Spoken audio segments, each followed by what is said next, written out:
Je fais une petite vidéo pour tous ces Arabes. Je vais les appeler des Arabes. Je vais pas mettre musulmans. Je vais pas faire d'amalgame.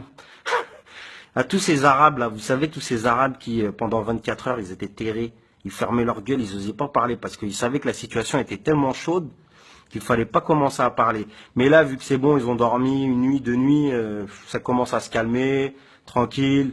Demain c'est lundi, le boulot il reprend, donc ils peuvent commencer à matrixer les gens. Tous ces Arabes là qui sont contre la France, qui commencent à critiquer les gens parce qu'ils mettent un drapeau. Mais on est tous des bouffons à la base. Mais en vérité, on est tous des bouffons. Mais sauf que quand on est un bouffon, ben on ferme sa gueule. Mais si tu ouvres ta gueule, va jusqu'au bout de ton initiative. Et puis barre-toi. C'est la vérité. Je vais prendre même un exemple par rapport à la religion. À l'époque du prophète, les compagnons du prophète, quand ils se sont sentis persécutés, etc., à la Mecque, bah, qu'est-ce qu'ils ont fait? Ils sont partis en Abyssinie. Ils sont partis vivre en Abyssinie. Voilà. Et le prophète, il est resté pourquoi? Il est pas resté à la Mecque pour foutre le bazar ou quoi que ce soit. Il est resté pour essayer de continuer à délivrer un message de paix, à avoir un bon comportement. Ils lui ont mis comment dire, des organes, des abats de chameaux, de chèvres, etc. sur lui pendant qu'il priait. Ben, sa fille, elle est venue, elle lui a nettoyé son dos, il s'est relevé, il est rentré chez lui. Enfin, il y a le comportement du prophète nous a montré par l'histoire que faut continuer à être droit. Mais vous savez que critiquer. À parler, à vous commencer à intégrer la Palestine et Israël. Mais depuis quand vous êtes pour la Palestine déjà? Hein? Vous qui mettiez les jeans diesel, dès que des juifs ils mettaient du diesel, dès que les juifs ont commencé à mettre des paires de Jordan, vous êtes partis en acheter par 12. Dès que les juifs ont commencé à mettre les doudounes là, les doudounes Canada Goose, etc. Je crois que c'est ça la marque Canada Goose. Hein, on les voyait les feuilles qui mettaient ça avec les grosses fourrures. C'est nous les robeux, on a commencé direct à recopier sur eux, d'accord? À mettre des lunettes Marc Jacob.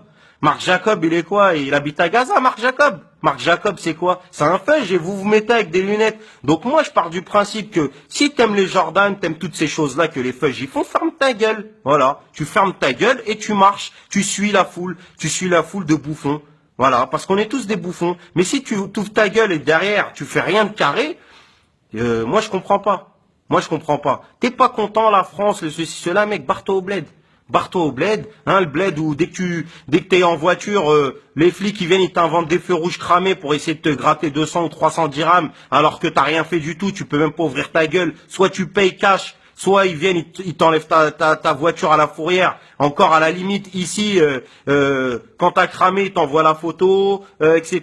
T'as 45 jours, tu peux faire un papier au tribunal de police pour dire que c'était pas toi, etc., etc. Alors, vous êtes pas content de quoi? C'est vous qui bouffez le système. Vous êtes là, vous dites, vous êtes en train de niquer la France, mais la France, c'est rien, la France. La France, c'est une coquille vide. La France, c'est une coquille vide. C'est les Français qui font qu'il y a la France. Tu crois quand t'es là que t'es en train de gratter le RSA, quand t'es en train de taffer au black à côté? Tu crois que tu niques qui? Tu niques la France? Non, tu niques nos impôts. T'es pas content quand tu déposes ton gosse à l'école et qu'il fait de la peinture et il fait il met sa main sur de la pâte à sel, etc. Il fait de la pâte à modeler, il joue, il fait des sorties, t'as donné rien du tout, tu donnes zéro, tu grattes tout. T'es pas content ça? Tu ramènes ton gosse, il joue, il vient, il dit ah, tiens papa, regarde ce que j'ai fait aujourd'hui, machin. C'est grâce à quoi? C'est grâce à nos impôts, c'est grâce à l'impôt des Français. Et l'impôt, déjà, l'impôt, rien qu'on va prendre l'islam, l'impôt, il existait au temps de l'islam. Il leur prenait un certain nombre de chameaux, un certain nombre de chèvres, etc., des tissus, les commerçants, ils les collectaient, et puis ils les repartageaient, ils les redistribuaient aux pauvres de la Mecque et de Médine. Mais ça a toujours existé. Faut savoir que les premières allocations familiales, c'est le calife Omar ibn al-Khattab qui les a créées. C'est lui le premier à avoir créé. Et ça, c'est même dans la constitution irlandaise, il y a écrit les allocations familiales selon la création de Omar ibn al-Khattab à Médine. D'accord? Ça, c'est des choses vraies. Donc vous êtes là, vous voulez niquer le système, vous voulez niquer machin, alors que dès que vous êtes en Thaïlande, vous êtes à Marrakech, vous parlez que français, vous êtes content quand les gens ils vous répondent en français, parce que vous êtes des clandos, vous savez même pas parler, vous êtes incapable d'aligner deux mots d'anglais ou deux mots d'arabe. Vous êtes content, vous êtes fier là quand vous êtes au bled ou vous êtes à l'étranger, que les gens ils vous parlent en français, ouah, t'es français. Et puis là, quand vous êtes en France, vous faites les rebelles. Arrêtez de faire les rebelles pour rien du tout. Vous êtes rien rebelles. Vous êtes rien rebelles, vous êtes que des bouffons, vous profitez du système, vous êtes des haineux de la vie. Vous êtes des haineux de la vie, que des voleurs. Vous voulez que les gens ne fassent pas d'amalgame, ils ont raison de faire de l'amalgame.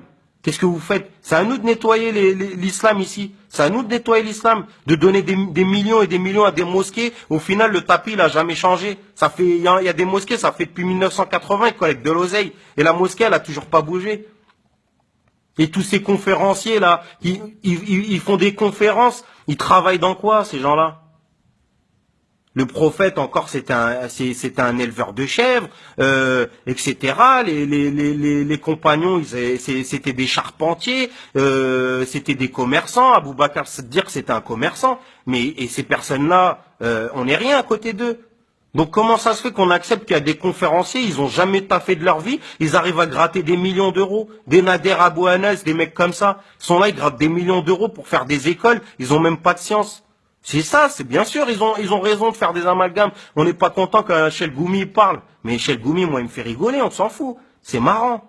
Heureusement qu'il n'y a pas de musulmans qui parlent à la télé, on est nuls, on sait pas parler. Je préfère quand mes potes athées, mes potes chrétiens, ils parlent mieux que nous, ils nous défendent mieux que nous.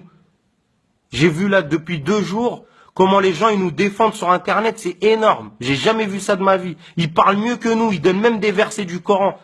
Mais tout ça, c'est grâce à quoi? C'est parce que autour d'eux, ils ont des musulmans, des personnes qui sont converties, qui ont un bon comportement, qui les aident à ne serait-ce qu'à tenir la porte, à attendre l'ascenseur, à porter le pack d'eau de la voisine qui a 80 ans. C'est ça le bon comportement. C'est de se comporter correctement, d'aller bosser, de contribuer à la société. C'est pas toi, t'es là, t'es en train de gratter le RSA, tu grattes tout ce qu'il y a gratté dans la société et dire ouais, moi je parle français, nanana.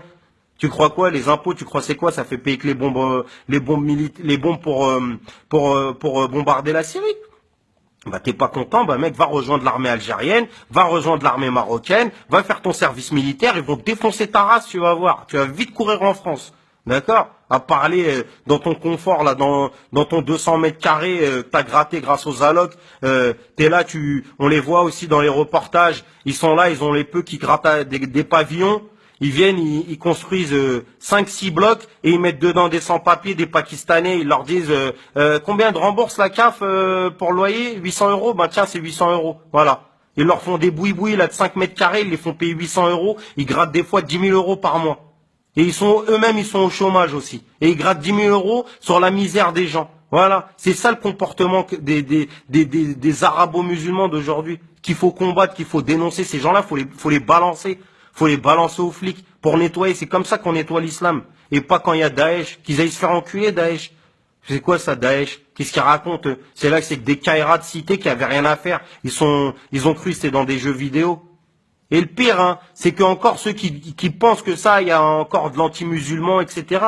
Même le pro-Daesh, qui, imaginons, partait vers le Bataclan, une boîte aux lettres pour aller déposer un courrier dans une boîte postale qui passait au même moment, et ben même le pro-Daesh, il se serait fait canarder à ce moment-là. Même le pro-Daesh, pro-État islamique, il se serait fait canarder. Ça montre à quel point que ces mecs-là, ils viennent, ils canardent les gens. Ils s'en foutent. Ils ont pas regardé, ils ont pas dit, ouais, toi, est-ce que tu connais le Coran ou pas? Ils ont pas pris le temps. Ils sont venus, ils ont rafalé tout ce qu'il y avait à rafaler. Ils leur ont dit, mettez-vous au milieu, ils se sont mis en foule, et les mecs, ils canardaient, et ils rechargeaient, et ils canardaient. D'accord? Donc voilà, c'était juste un petit message que je voulais délivrer parce qu'il y en a marre de tous ces Arabes là qui parlent à tout va, qui connaissent rien du tout. Je sais même pas s'ils font la prière ou pas. S'ils la font, tant mieux pour eux. C'est pour vous que vous la faites de toute façon. C'est pour Dieu. Voilà, tous ces profiteurs là ils parlent pour rien. Ils voient un drapeau, on dirait je sais pas ce qui machin. Et dès que Zidane il a mis 2 coups de tête en Coupe du Monde, il était bien content d'aller sur les Champs-Élysées et de voir Zidane président. Voilà. Donc réveillez-vous, arrêtez de croire que les gens ils sont racistes. Les gens ils sont pas racistes. Il y a des racistes, mais nous-mêmes on est les plus grands racistes. Nous-mêmes on met le Karcher, on met le lave-vite dès qu'on voit un Rome qui s'approche pour essayer de nettoyer notre pare-brise. Il a des habits sales et on nettoie le pare-brise pour pas lui donner 50 centimes. Nous-mêmes on est des racistes. On voit nos frères, nos sœurs, dès qu'ils veulent se marier, c'est des musulmans, un Sénégalais avec une Algérienne ou quoi que ce soit, les mecs ils se font boycotter par leurs parents. Nous-mêmes on est racistes. Rien que déjà dans nos propres pays, on est racistes. Genre, faut pas s'étonner quand les gens, ils connaissent rien à l'islam, ils voient leurs enfants se faire canarder. C'est normal, ils ne connaissent rien du tout. Donc faut accepter, faut avoir un peu de retenue, expliquer les choses avec gentillesse, arrêter de faire ceux qui boycottent tout et n'importe quoi sans aucune logique. Voilà. Allez, peace and love les amis.